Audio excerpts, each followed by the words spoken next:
Assalamualaikum warahmatullahi wabarakatuh. Alhamdulillah wassalatu wassalamu ala Rasulillah amma ba'd. Syukur kepada Allah bertemu kita sekali lagi yang mana kita sedang membincangkan tentang keistimewaan salat. InsyaAllah pada kali ini kita akan bincangkan keistimewaan yang keempat, iaitu salat merupakan tempat doa yang sangat mustajab. Makna kata, salat ini adalah tempat salah satu Allah mudah untuk kabulkan doa. Allah mudah untuk menerima doa-doa para hamba-Nya. Baginda Nabi SAW dalam satu hadis yang sahih riwayat Muslim, baginda Nabi SAW bersabda, aqrabu, sehampir-hampir, ma yakunul abdu min rabbih, antara seorang hamba dengan Tuhannya ialah wahwa sajidun, ketika dia dalam keadaan bersujud. Hadis ini Nabi SAW menjelaskan kepada kita, ketika kita sujud, rakaat pertama, rakaat kedua, ataupun rakaat ketiga, rakaat keempat, maknanya setiap kali sujud dalam setiap rakaat itu, Nabi kata itulah tempat yang seorang hamba itu sangat dekat dengan Tuhannya. Jadi kita kena buat apa? Apa yang perlu kita lakukan kalau Tuhan dah semakin dekat dengan kita? Maka baginda Nabi SAW mengajak kepada kita, faksirud du'a, banyakkan berdoa. Ataupun dalam lafaz yang lain Nabi kata fashtahidud du'a, Nabi kata bersungguh-sungguh kamu dalam berdoa. Hadis ini jelas, terang menunjukkan bahawa rupa-rupanya salat ini Allah Ta'ala fardukan, kita mesti kena sembahyang. Sekalipun dalam perang tetap kita kena sembahyang. Sekalipun kita penat bermusafir ni, berjuta-juta batu jauhnya, tetap kita kena salat. Rupa-rupanya Allah Ta'ala nak bagi kita peluang untuk dekat dengan Dia ketika mana kita sujud. Maka ambillah peluang itu untuk kita banyakkan berdoa kepada Allah Subhanahu wa Ta'ala.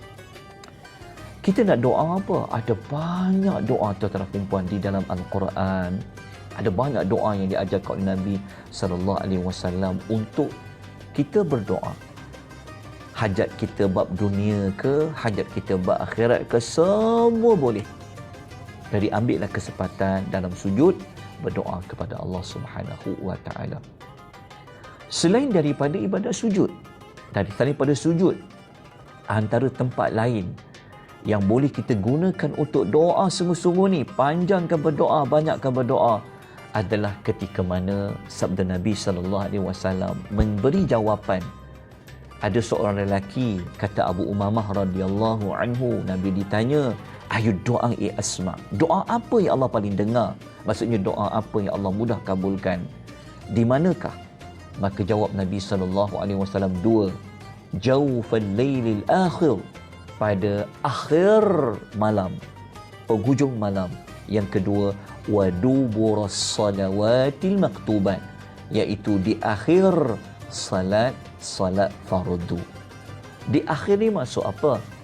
Merujuk kepada sebelum kita memberi salam, iaitu selepas kita membaca tahiyat akhir.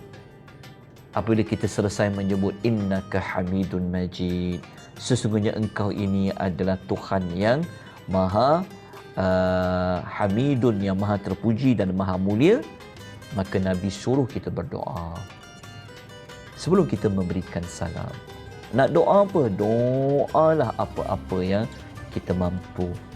Ada banyak doa diajarkan oleh Nabi SAW. Antaranya doa minta 4 perlindungan semasa mati, semasa dalam kehidupan, minta doa dilindung dari azab kubur, doa minta lindung daripada fitnah Ad-Dajjal, minta Allah ampunkan dosa kepada kita, minta Allah Ta'ala pemudahkan urusan kita, minta kepada Allah tambah ilmu, minta kepada Allah jadikan zuriat kita di kalangan orang-orang yang soleh, minta Allah kuatkan iman kita, minta Allah istiqamahkan kita. Ada macam-macam perkara kita boleh minta kepada Allah Azza wa Jalla. Justru itu, ibu-ibu, ayah-ayah, tuan-tuan dan puan-puan yang Allah rahmati sekalian, janganlah lepaskan peluang. Setiap kali salat, ambillah masa untuk memperbanyakkan meminta-minta kepada Allah Subhanahu wa taala. Moga-moga salat yang kita lakukan ini merupakan salat yang menambahkan lagi rasa keseronokan kepada kita. Kenapa? Kerana ia merupakan tempat yang terbaik untuk kita berdoa kepada Allah Subhanahu wa taala. Insya-Allah kita akan bincang lagi pada sesi yang berikutnya. Apa lagi keistimewaan salat ini? Semakin lama kita mengikuti, semakin lama kita mengetahui, kita rasa salat ini semakin menyeronokkan, bukan lagi membebankan. InsyaAllah kita bertemu lagi nanti, insyaAllah. Moga-moga setia bersama dengan saya. Kita akan kupas lagi apakah keistimewaan ibadat salat yang kelima. Kita sudahi pengisian kita pada pagi ini. Aqulu qouli hadza wa astaghfirullahal azim wa billahi taufiq wal hidayah. Wassalamualaikum warahmatullahi wabarakatuh.